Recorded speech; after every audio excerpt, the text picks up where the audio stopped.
প্রথম ব্লগ বানাচ্ছি এবং কদিন ধরে ভীষণ মন খারাপ, ভীষণ বলবো না, একটু মন খারাপ যে আসাম ছেড়ে চলে যেতে হচ্ছে নেক্সট মান্থ। কিছু পার্সোনাল রিজনস আছে, প্রফেশনাল রিজনস আছে, তো সেই কারণে তো ভাবলাম এবার থেকে একটু নিজের লাইফটাকে ক্যামেরাবন্দি করার চেষ্টা করি আর ভয়টাকে একটু দূর করি। অনেক দিন ধরেই ভাবছি ব্লগিং করব, ট্র্যাভেল ব্লগিং করব বিশেষ করে, কিন্তু সেটা তো হয়ে উঠছে না, ট্র্যাভেল সেভাবে হচ্ছে না। যাই হোক, যেটা বলার জন্য ভিডিওটা করা সেটা হচ্ছে ওই যে বললাম মন খারাপ। তো কদিন ধরে বেশ কিছু মোটিভেশনাল ভিডিওস আমার রিলসে বা ফিডে আসছে, যেগুলোর মধ্যে একটা খুব ভালো লাগলো দেখে, নিজেকে মোটিভেট করলাম, তো ভাবলাম শেয়ার করি অন্যদের সাথেও।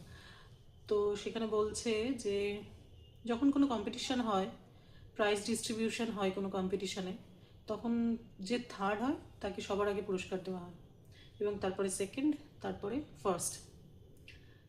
তো যে ফার্স্ট হয় তাকে সবার শেষে পুরস্কারটা দেওয়া হয়। তো লাইফও আমাদের সেরকমই actually.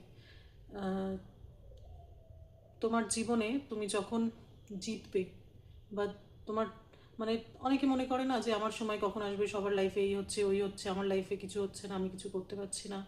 Don't think like that. তুমি ওটাই মনে করো যে তুমি সেই উইনার, তুমি সেই প্রথম যে কম্পিটিশনে প্রথম হয়েছো, তো তোমার কাছে পুরস্কারটা সবার শেষেই আসবে, শুধু অপেক্ষা করো। ভেবো না যে তুমি হেরে গেছো লাইফে বা কিছু, জাস্ট অপেক্ষা করো, ভালো সময় আসবে, ভালো কিছু হবে, অ্যান্ড দ্যাটস ইট।